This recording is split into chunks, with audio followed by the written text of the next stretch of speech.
Hello,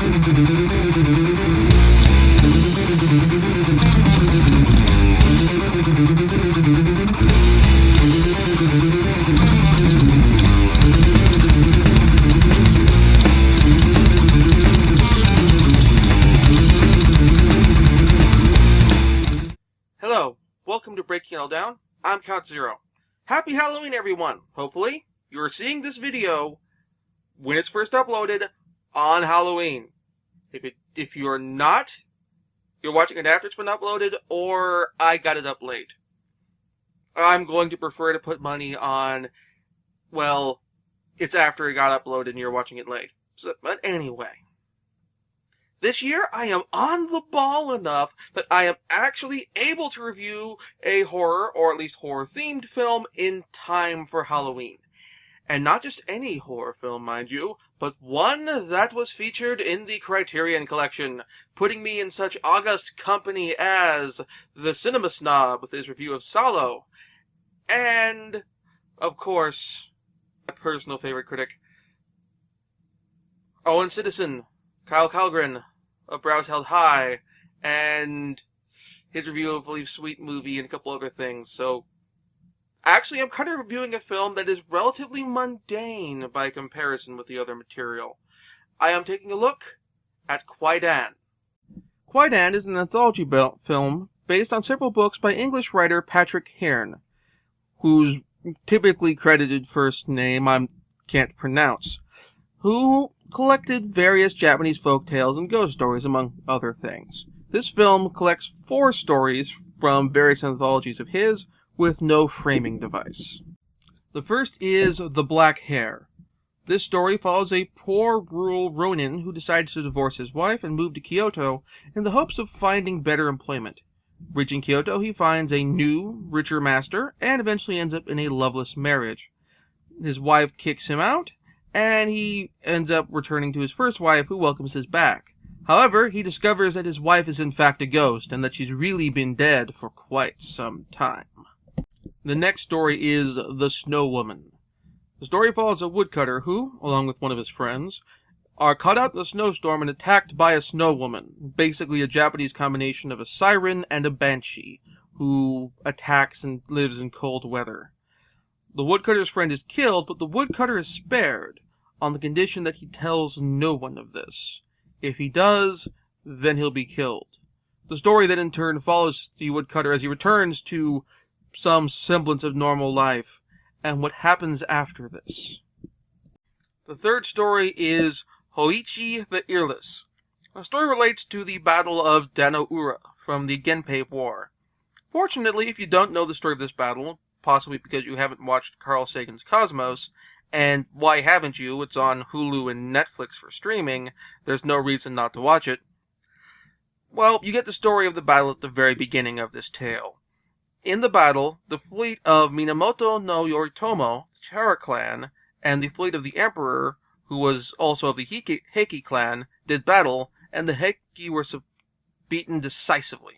Unable to escape, and with defeat certain, the Emperor and his surviving retainers committed suicide by leaping into the ocean to drown.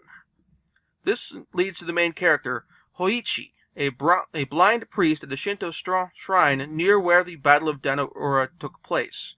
As blind priests like he did in feudal Japan, his specialty is singing songs telling of various historical events, sort of like a bard. With Hoichi especially in particular, singing the story of that battle. He is so good at it, in fact, that the ghosts of the fallen Heiki Emperor and his retainers ask for command performances. However, performing for the ghost court begins to take its toll on Hoichi. The final story is In a Teacup, about a samurai who sees the face of a man which is not his own in a cup of water. After he casts out the water, the ghost samurai confronts him when he's on guard duty, demanding an apology for the caused injury. When the samurai then attacks him for trespassing, the ghost sends 3 retainers to challenge the samurai to a duel. This film does not start well. The twist in The Black Hair is unearned, as there's no sense of suspense to build up to it. It's like a bad jump scare. Things steadily improve from there, though. Snow Woman has a strong sense of tension, as the story makes you wonder if and when the woodcutter will spill the beans about what happened to him. Unfortunately, this is the story that is hurt the most by the film's visual style. Basically, every shot in this film is shot on a soundstage unless for logistical reasons they are unable to do so. Like, for example, a horseback-mounted archery sequence and some shots of hickey crabs and surf crashing against cliffs in the Hoichi the Earless story. Now, some parts of the film play up this abstraction, some less so. However, the Snow Woman's story heavily plays up the staging, with big background matte paintings making the swirling storm look like a woman's eye. It's a dramatic and an interesting image, but unfortunately it's also one that plays up the artifice of the staging and sabotages the sense of suspense and dread that makes horror work. To kind of explain, I've never been scared when I've gone to any sort of horror play. In fact, with the exception of like some opera like Faust, most theatrical productions and opera and that sort of thing tends toward the personal drama, or whether it's a comedy drama or melodrama or whatever. It's about the direct relationship between people. They're one of the best works in this field. The reason I think horror doesn't work on the stage is, well, you can't hide the artifice.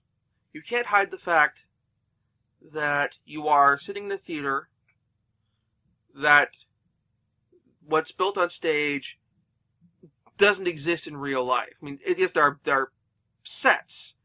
That chair that's sitting on the stage is a real chair. It's not a hologram or anything like that. But the key is, when we are in the theater and looking at the stage, we know that they built everything that's on the stage for purposes of this play, opera, whatever. And the Gothic mansion on the stage is not actually a creepy Gothic mansion. And there's nothing really that the people involved in making the play can do about it. They can make the best looking Gothic mansion set they can do with the technology, with the tools, with what they have available. But when all's said and done, the Gothic mansion set, we will ooh and ah at the technical craft of it. But we will not be scared by it. We will not be creeped out by it. Because because when all said and done, the set ends at the edges of the stage. On the other hand, with film, the Gothic mansion, the set, the environment, does not end with the edges of the frame of the camera. Well-built sets, or even locations, can take the audience and say, you are here. Maybe not you personally are here, but you can sort of draw the audience in and make you feel like you're in a location where these events are actually happening, even though we know, ultimately in our heart of hearts, or at least not so much our heart of hearts, but in our brain, that we are sitting in a theater or in the comfort of our own home. We are seeing this because we walked to we drove to a theater, we walked up to the ticket box, we put in our money, bought a ticket, maybe got some popcorn from the concession stand, walked to the theater, sat down in a comfortable chair with a possibly sticky floor, and are looking at events happening on the screen portrayed by actors. Or we rented or purchased a movie, or any of these other little things. And so we know what we're seeing is fake in our brain. However, because we're watching a movie, be it 2D or 3D or whatever, because the set designers and everyone else involved with it are able to build the set and build the world outside of the frame. Trying to badly do the pointy thing to indicate the edge of the frame.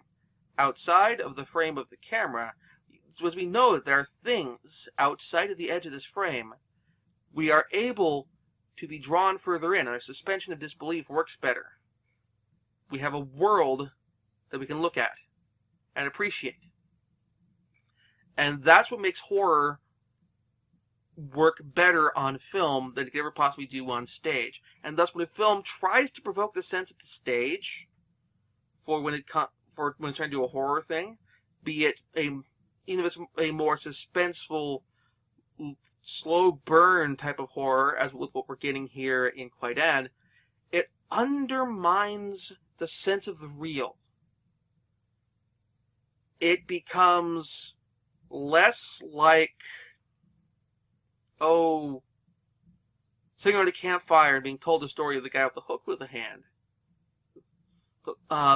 And that sort of thing, and the campers who were never seen again, and that sort of stuff. The slow burn, the ghost story that you hear on summer vacation at the camp. It becomes less of that and more Hansel and Gretel. It becomes more Little Red Riding Hood. It's become more of a fairy tale. The artifice is drawn out, and I mean, unless you're like a little kid, then probably you're not going to be scared. And even then, not sure much American audiences would be scared by this in terms of kids.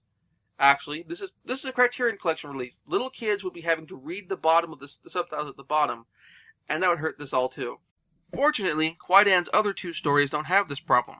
Hoichi the Earless actually uses these expressionist elements for a much better effect, both by how we see the Battle of Danaura, as well as the illusory Heike Court presented to us. The other sets feel more like ordinary sets, and thus don't threaten the audience's suspension of disbelief as much. It's the same way with the story In a Teacup. Kwaidan is a very good, effective collection of ghost stories. Now, if you're looking to be scared, if you're looking for horror and terror, you're going to be disappointed. That's not what you're going to get. What you are going to get is suspense, and you are going to get a very artistic film. So, I do recommend checking it out. It is currently available on Hulu. I believe it is currently available in the free section. I know some of the Criterion Collection releases are paywalled behind the Hulu Plus subscription or whatever, but this one is available currently for free.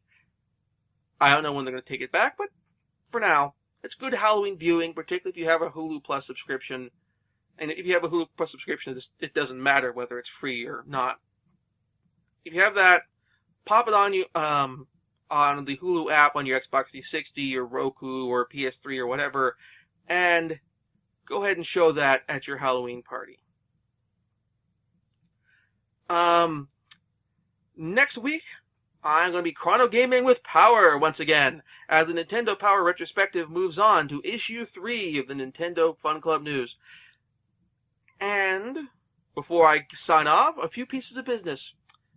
On the weekend of the first weekend of November, which will be the week this video goes out, I will be at Oricon in Vancouver, Washington, which is a Oregon science fiction convention. Presumably, I think there are still weekend passes and stuff available, so if you get on the ball, you might be able to get it.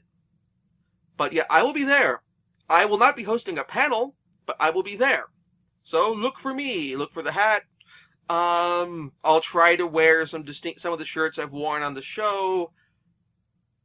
Although I'll probably be wearing a sweatshirt or something like that, because hey, it's Oregon right now, and if you're living here at the moment, you know that it's raining. Or if you know anything about Oregon, you'll know right now that it's raining, and so it'll be pouring during the convention, and so yeah.